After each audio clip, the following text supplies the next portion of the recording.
Hello there, my very good friends. On today's wrestling news is William Regal on his way out as WWE NXT General Manager. A new $1 million champion was crowned at NXT TakeOver in your house. WWE unveil a new Luke Capital Wrestling Center at TakeOver in your house. And WWE's long-term plans for Roman Reigns have been revealed. I'm Adam Wilborn. And I'm Andy Murray. This is the news.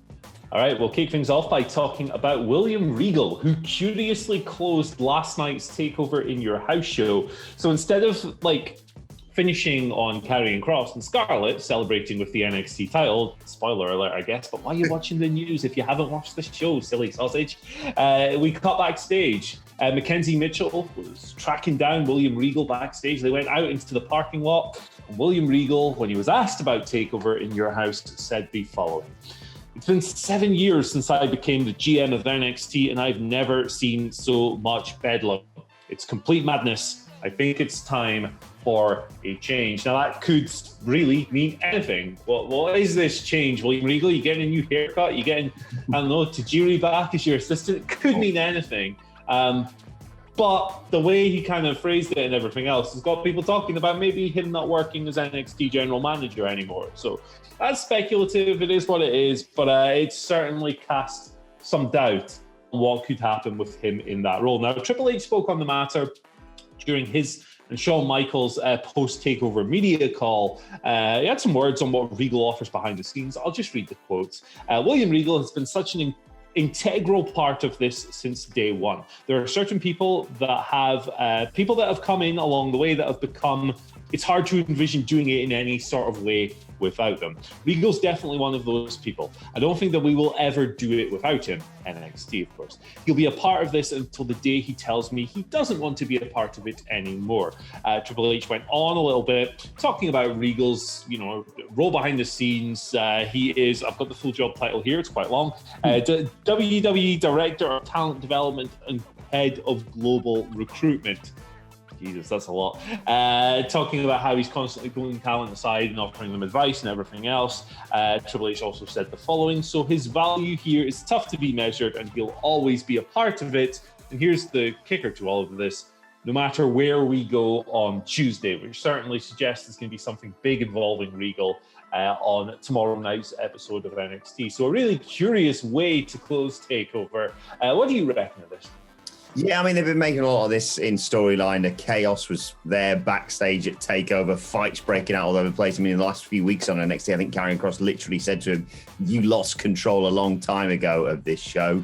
Obviously, he's an integral part of NXT behind the scenes. And I think I really like him as the authority figure. Yes, sometimes Johnny Gargano can be a little weasel and try to undermine him, but there's no one better, in my opinion. Intriguing to see where they go next. I mean, no one else will be able to say, oh, goes as good as William Regal does, but I'm reading online rumors about Samoa Joe, of all people. Yeah, that was an interesting story to arise over the weekend, wasn't it? It's almost like maybe we shouldn't be letting people like Samoa Joe go in the first place. I don't know.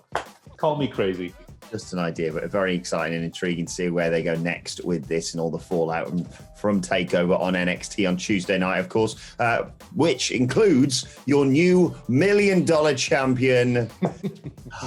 You gits giving me this story, not Cameron Grimes. I'm so sad I can't even do the thing. It is LA Knight. He defeated Cameron Grimes in that ladder match for Ted DiBiase's $1 million championship last night, pushing Cameron Grimes off a ladder, and he fell through another ladder that had been bridged on the stage.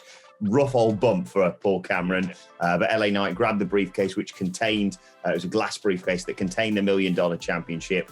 He is the new $1 million man, I suppose. Very excited to see where this goes next and whether Grimes will continue his chase for it. And a lot of title retentions across this show. Everyone retained their titles. The only new champion crown was LA Knight. We got Raquel Gonzalez defeating Ember Moon, MSK and Bronson Reed in that winner-takes-all match against Legado del Fantasma. They won that, and Karrion Kross won the fatal five-way, murking everyone in the main event. But what do you think? I think actually, as much as I would love to see Cameron Grimes wearing that $1 million championship, this is a more interesting storyline going forward, isn't it? I actually completely disagree. Like I get the logic of the heel champion winning and using it as a thing to gloat and everything else, which is what the $1 Million Championship was best for back in the day. And it's classic wrestling format, isn't it? Having the babyface chase rather than hold. But I think Cameron Grimes would have just been a lot more fun with this belt. And I don't really know how much delayed gratification you're going to get if LA Knight has a title reign and then Grimes wins it later down the line, being pushed back and then finally winning it. I'm not sure that's a particularly interesting storyline, personally. It's just me. It's entirely subjective. You can disagree. Anyone watching this, that's totally fine. We all have different perspectives on pro wrestling. I just think Cameron Grimes would have been a lot more fun, and I don't see the need to make people wait for that fun. Yeah, maybe they're going to do some storyline where he literally has to become the manservant of LA Knight and they just, do the whole Ted DiBiase Virgil thing. But who knows? But yeah, just having the $1 Million Championship on TV is great. And speaking of having things on TV, what did you make of the new CWC? Huh? Hey, very nice indeed. Doing my own links for me. I'll be out of a job by Tuesday. Yeah, I like it. So WWE unveiled the new Capital Wrestling Center last night. TakeOver. It doesn't require a great deal of analysis. Just look at it.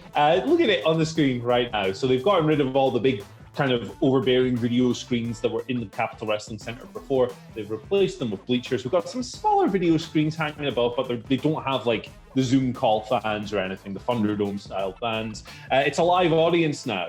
There's people in the building. Not a great audience. They didn't make a whole lot of noise, but configuration-wise, personally, I like this a little better. I think one of the problems of NXT throughout the pandemic era has kind of been the artificialness of the volume. Like everything is loud. There's never any quiet moments for breathers. It never ebbs and flows. It's just all 100 all of the time. This brings it back a little. The reactions are a bit more natural, a bit more organic. I'm into it. Let's just get a more enthusiastic group of people in there for the show going forward because, they didn't make much noise at all. But yes, I like the changes. More people in the building. It's a better viewing experience for me. It's a weird crowd experience last night. You're right. Like they were banging on about all the new people that they've been able to bring into the CWC, and then they didn't really make much noise. And I don't think this can be pointed at as well. They didn't really do much. Like I really enjoyed that opener, MSK and Bronson Reed versus Legado del Fantasma.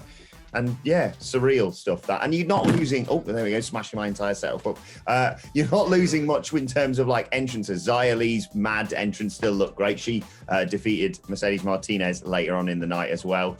But I like it, yeah. Just get people who, I don't know, give a toss, I suppose, next time, because it was just surreal for large parts of that even, I get it that Karrion Kross maybe isn't everyone's favourite, but it was such a weird reaction, and he's holding the title up at the end of the show. Anyway, speaking of dominant champions, segue, let's talk about Roman Reigns and WWE's long-term plans for them, because according to Wrestling Observer Dave Meltzer, WWE have a long-term plan, of course, to turn Roman into a company-leading baby face. On Wrestling Observer Radio, Meltzer spoke saying that they want a similar arc to what's going on with Kenny Omega in AEW. Basically, big heel runs that'll eventually transform them into mega baby faces. They're doing this in different ways, of course. And WrestlingNews.co's Paul Davis also spoke with an internal WWE source who said Vince doesn't want to portray Roman as a cowardly heel who gets his ass kicked 50% of the time. He's the guy who will carry the company for the next few years, and Vince sees him as his top priority. Protect Roman at all costs. I mean, he's doing some of his best work ever as one of the biggest heels in WWE. So yeah, naturally, Vince wants to turn him bloody babyface, Andy. Yeah, for sure. I think that, we talk about this a lot, but this is a run from Roman that people have wanted for, 5 years, 6 years maybe. And I think that if WWE and Vince in particular hadn't spent all of that time toxifying its relationship with its audience by trying to push the guy as a babyface they weren't going to accept, that we could be enjoying all kinds of different things from Roman much earlier in his career. That being said, his current run is obviously one of the most well-received things and critically acclaimed things in all of American wrestling at the moment. It's going ridiculously well. If the end game is a babyface turn, you just got to be careful with how you do it. Things are going damn well at the moment. But that being said, Roman's awesome at his job, and I think if they were to turn him face, I don't know, 6 months, a year from now, it would probably be well received. Certainly better than before. Yeah, exactly. I think he's earning a lot of stock in WWE fans' eyes with what he's doing right now. And it's one of those ones where, so long as you don't have him come out with blue eyes again, winking and saying suffering bloody succotash, yeah, fans want to cheer him now, but they know that, a bit like MJF, for example, in AEW, he's such a git that they respect him and they go, I will boo you because I am supposed to in this scenario. So yeah, the path is right there for me. Cena at SummerSlam, Lesnar at Survivor Series, Edge at the Royal Rumble, The Rock at WrestleMania, and then build a babyface. Good luck, everyone, seeing them try and do this. Build a babyface to finally defeat Roman at, I don't know, next year's SummerSlam or something huge. 2 years almost to the day since he returned and just started murking people. That'd be great, but we'll wait and see where they go next with this. Let us know your thoughts on WWE making him to their top tier babyface in the comment section. And we'll move on to your Twitter questions at WhatCulture WWE. Of course, we want to get in touch with us. Stuart Easter Taylor says, Happy Monday, legends. With rumors of Samoa Joe being the performance center, which one WWE release of 2020-2021 would you love to see return? So I'm going to give you two answers because I'm a prick. Tom Phillips, I don't understand why they let Tom Phillips go, right? Like, he is the most WWE announcer I can think of aside from Michael Cole. He fit that job perfectly, regardless of what you think of his commentary. He gave WWE exactly what they wanted in that role. So I don't understand why they let the guy go. And also Braun Strowman, because he's just so WWE that I think he really is just the best fit in that company rather than going elsewhere. Yeah, yeah, exactly. He is a WWE guy. Very interesting getting the popcorn over the weekend and reading the comments to that story regarding Mark Henry wanting Braun Strowman for AEW. It's obviously, it's Monday. We've spent a long old weekend. It's the Iconics, okay? It's the Iconics. I mean, what else do you expect? But, shout outs to Aleister Black, Buddy Murphy, and yeah, Tom Phillips is a great shout. And I'm only going into recent history here in terms of releases. You said we could go back to last year. There is a laundry list of people who I don't think deserve to be released.